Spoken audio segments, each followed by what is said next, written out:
ಯೇಸು ಕ್ರಿಸ್ತನ ಮಹಾಪರಿಶುದ್ಧ ನಾಮದಲ್ಲಿ ಇದೆಲ್ಲರನ್ನು ವಂದಿಸುವಂತವನಾಗುತ್ತೇನೆ. Praise the Lord. ಶಾಲು. ಈ ದಿನದ ವಾಕ್ಯದ ಸಂದೇಶದ ಶಿರೋನಾಮೆ ಉತ್ಸಾಹ ಧ್ವನಿ ಎಂಬುದಾಗಿ. ವಾಕ್ಯ ಓದಿಕೊಳ್ಳೋಣ.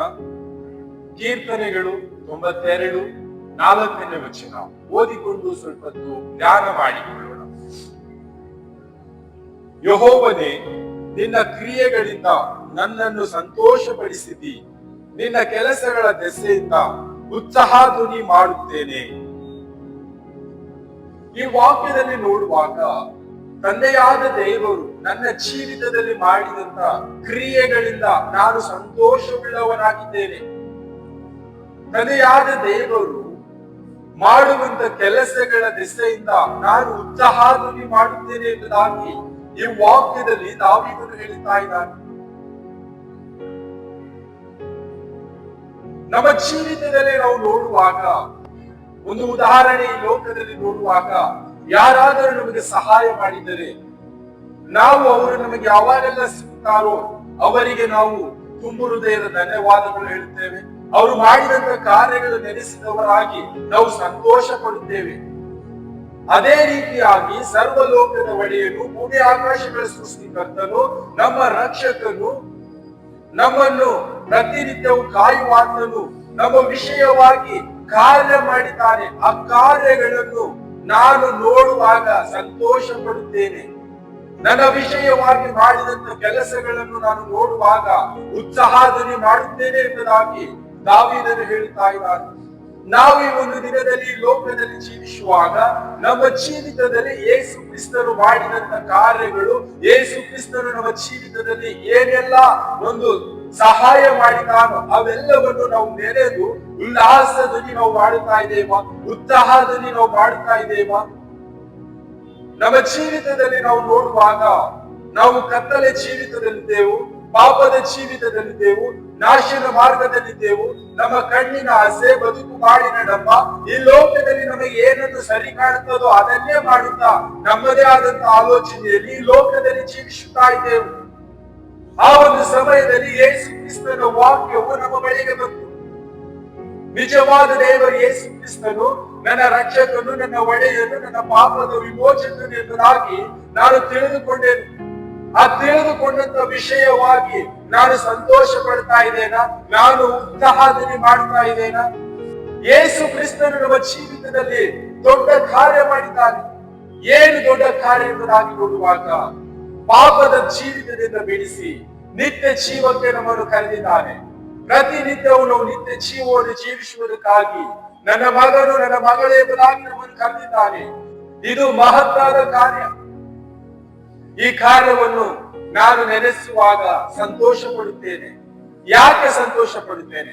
ಪಾಪದ ಜೀವಿತದಿಂದ ನನ್ನನ್ನು ನಿತ್ಯ ಜೀವಕ್ಕೆ ನಡೆಸಿದ್ದಾನೆ. ಯೇಸು ಕ್ರಿಸ್ತನ ಕಾರ್ಯಗಳು ಅದು ಅದ್ಭುತವಾದಂತ ಕಾರ್ಯಗಳು. ಅನೇಕ ಸ್ವಸ್ಥತೆ ಕಾರ್ಯಗಳು, ಬಿಡುಗಡೆಯ ಕಾರ್ಯಗಳು, ದುಃಖದಲ್ಲಿರುವಾಗ ಸಮಾಧಾನ, ಕಷ್ಟದಲ್ಲಿರುವಾಗ ಸಮಾಧಾನ, ಸಂತೈಸುವಿಕೆ, ಸೋಲಿನಲ್ಲಿರುವಾಗ ಜಯದ ಜೀವಿತ, ಇದು ಎಲ್ಲವೂ ಯಾವುದರ ಮೂಲಕ ಆಯಿತು ಎಂಬುದಾಗಿ ನೋಡುವಾಗ ಯೇಸು ಕ್ರಿಸ್ತನ ಮೂಲಕವಾಯಿತು. ನಾವು ಯೇಸು ಕ್ರಿಸ್ತನು ಮಾಡಿದಂತ ಕಾರ್ಯಗಳು ನೆನೆಸುತ್ತಾ ಸಂತೋಷವುಳ್ಳವರಾಗಿ ಯೇಸು ಕ್ರಿಸ್ತನ ಪ್ರತಿಯೊಂದೊಂದು ಅದ್ಭುತ ಕಾರ್ಯಗಳನ್ನು ನಾವು ಅನುಭವಿಸುತ್ತಾ ಉಲ್ಲಾಸದಲ್ಲಿ ಮಾಡುವಂತವರಾಗಿದೆ. ಈ ಒಂದು ಸುಂದರ ಸಮಯವಾಗಿದೆ.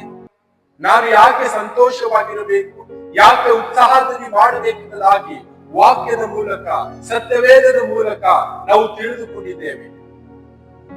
ಈ ಲೋಕದಲ್ಲಿ ಜೀವಿಸುವ ಕಾಲವೆಲ್ಲ ನಾವು ಯೇಸು ಕ್ರಿಸ್ತನ ಕಾರ್ಯವನ್ನು ನೆನೆದವರಾಗಿ ಸಂತೋಷವುಳ್ಳವರಾಗಿ ಯೇಸು ಕ್ರಿಸ್ತನ ನಮ್ಮ ಜೀವಿತದಲ್ಲಿ ಇಟ್ಟಂತ ಎಲ್ಲ ಅದ್ಭುತ ಕಾರ್ಯಗಳು ನಾವು ವರ್ಣಿಸುತ್ತಾ ಉತ್ಸಾಹದಲ್ಲಿ ಮಾಡುತ್ತಾ ಈ ಲೋಕದಲ್ಲಿ ಜೀವಿಸುವಂತವರಾಗ, ನಮ್ಮ ಜೀವಿತದಲ್ಲಿ ನಾವು ನೆನೆಸದೇ ಇರ್ತಕ್ಕಂಥ ಸಮಯದಲ್ಲಿ ಯೇಸು ಕ್ರಿಸ್ತನು ನಮ್ಮ ಜೀವಿತದಲ್ಲಿ ಬಂದನು. ನಾವು ಈ ಲೋಕದಲ್ಲಿ ನಮಗೆ ದಾರಿ ಕಾಣದ ಹಾಗೆ, ನಾನು ಏನು ಮಾಡಬೇಕು, ಹೇಗೆ ಜೀವಿಸಬೇಕು ಎಂಬುದಾಗಿ ತಿಳಿಯದೇ ಇರ್ತಕ್ಕಂಥ ಸಮಯದಲ್ಲಿ ಯೇಸು ಕ್ರಿಸ್ತನ ಸತ್ಯದ ವಾಕ್ಯಗಳು ನಮ್ಮನ್ನು ಸರಿದಾರಿಯಲ್ಲಿ ನಡೆಸಿತು. ಯೇಸು ಕ್ರಿಸ್ತನ ಕಾರ್ಯಗಳನ್ನು ಎಷ್ಟು ಅದ್ಭುತವಾಗಿದೆ. ಆ ಕಾರ್ಯಗಳನ್ನು ನಾವು ನೆನೆಯುವಾಗ ನಮ್ಮ ಜೀವಿತದಲ್ಲಿ ಸಂತೋಷ ಬರುತ್ತದೆ. ಯೇಸು ಕ್ರಿಸ್ತನು ನಮ್ಮ ವಿಷಯವಾಗಿ ಏನೆಲ್ಲ ಆಲೋಚನೆಗಳು ಹಾಕಿಕೊಂಡಿದ್ದಾರೋ ಅದನ್ನು ನಾವು ಸತ್ಯವೇದದ ಮೂಲಕ ನಾವು ನೋಡುವಾಗ ಉತ್ಸಾಹಧ್ವನಿ ಮಾಡುತ್ತೇವೆ. ನಾವು ಪ್ರತಿನಿತ್ಯವೂ ನಮ್ಮ ಜೀವಿತದಲ್ಲಿ ಯೇಸು ಕ್ರಿಸ್ತನು ಏನನ್ನು ಕಾರ್ಯ ಮಾಡ್ತಾ ಇದ್ದಾನೆ, ನಮ್ಮ ಜೀವಿತದಲ್ಲಿ ಏನು ಅದ್ಭುತಗಳು ಮಾಡ್ತಾ ಇದ್ದಾನೆ ಎಂಬುದಾಗಿ ಈ ಸತ್ಯವೇದವನ್ನು ಪ್ರತಿನಿತ್ಯವೂ ಧ್ಯಾನಿಸುತ್ತಾ ನಾವು ಈ ಲೋಕದಲ್ಲಿ ಜೀವಿಸುತ್ತಾ ಸಂತೋಷವುಳ್ಳವರಾಗಿ ತಂದೆಯಾದ ದೇವರ ನಾಮವನ್ನು ಘನಪಡಿಸುತ್ತಾ ಉತ್ಸಾಹಧ್ವನಿ ಮಾಡುತ್ತಾ ಈ ಲೋಕದಲ್ಲಿ ನಾವು ಜೀವಿಸುವಂತವರಾಗ. ನಾವು ಅಷ್ಟೇ ಜೀವಿಸಿದ ಹಾಗೆ ಇನ್ನು ಅನೇಕ ಜನರು ಈ ಸತ್ಯವೇದವನ್ನು ತಿಳಿದುಕೊಂಡಿಲ್ಲ, ತಂದೆಯಾದ ದೇವರ ಕಾರ್ಯಗಳನ್ನು ತಿಳಿದುಕೊಂಡಿಲ್ಲ. ಅಂತ ಜನರಿಗೆ ಈ ಸತ್ಯವೇದದ ಮೂಲಕವಾಗಿ ಯೇಸು ಕ್ರಿಸ್ತನ ವಾಕ್ಯವನ್ನು ತಿಳಿಸುತ್ತಾ, ಯೇಸು ಕ್ರಿಸ್ತನ ಅದ್ಭುತ ಕಾರ್ಯಗಳನ್ನು ತಿಳಿಸುತ್ತಾ, ಯೇಸು ಕ್ರಿಸ್ತನು ನಮ್ಮ ಜೀವಿತದಲ್ಲಿ ಮಾಡುವಂತ ಎಲ್ಲ ಮೇಲುಗಳನ್ನು ತಿಳಿಸುತ್ತಾ, ನಾವು ಪಾಪದ ಜೀವಿತದಲ್ಲಿದ್ದಾಗ ನಮ್ಮನ್ನು ನಿತ್ಯ ಜೀವಕ್ಕೆ ನಡೆಸುತ್ತೇನೆಂಬುದಾಗಿ ಈ ಲೋಕದ ಜನರಿಗೆ ನಾವು ತಿಳಿಸುತ್ತಾ, ಯಾರೆಲ್ಲ ಯೇಸು ಕ್ರಿಸ್ತನನ್ನು ತಿಳಿದುಕೊಳ್ಳಿಲ್ಲವೋ, ಯೇಸು ಕ್ರಿಸ್ತನ ಅದ್ಭುತ ಕಾರ್ಯಗಳು ಹುಟ್ಟಿಕೊಳ್ಳಲಿಲ್ಲವೋ, ನಾವಷ್ಟೇ ಸಂತೋಷ ಪಡುವುದಲ್ಲ, ನಾವಷ್ಟೇ ಉಲ್ಲಾಸದಲ್ಲಿ ಮಾಡುವುದಲ್ಲ, ಇನ್ನು ಯಾರೆಲ್ಲ ತಿಳಿದುಕೊಂಡಿಲ್ಲವೋ ಅವರು ಕೂಡ ಸಂತೋಷ ಪಡುವಂತವರಾಗಬೇಕು, ಉಲ್ಲಾಸದಲ್ಲಿ ಮಾಡುವಂತವರಾಗಬೇಕು. ಈ ಒಂದು ದಿನದಲ್ಲಿ ಈ ವಾಕ್ಯದ ಮುಂದೆ ನಮ್ಮನ್ನೇ ನಾವು ತಗ್ಗಿಸಿಕೊಳ್ಳೋಣ. ನಾವಷ್ಟೇ ಸಂತೋಷ ಪಡದ ಹಾಗೆ, ನಾವಷ್ಟೇ ಉಲ್ಲಾಸದಲ್ಲಿ ಮಾಡದ ಹಾಗೆ, ಇನ್ನು ಯಾರೆಲ್ಲ ಯೇಸು ಕ್ರಿಸ್ತನ ನಾಮವನ್ನು ತಿಳಿದುಕೊಳ್ಳಿಲ್ಲವೋ ಆ ಮಕ್ಕಳು ಕೂಡ ಯೇಸು ಕ್ರಿಸ್ತನ ಸತ್ಯ ವಾಕ್ಯವನ್ನು ತಿಳಿದುಕೊಂಡು ಉತ್ಸಾಹಧ್ವನಿ ಮಾಡುತ್ತಾ ಅವರು ಕೂಡ ಸಂತೋಷವಾಗಿರ್ಲಿಕ್ಕಾಗುತ್ತೆ ನಾವು ಪ್ರಯಾಸ ಪಡುವಂತವರಾಗ.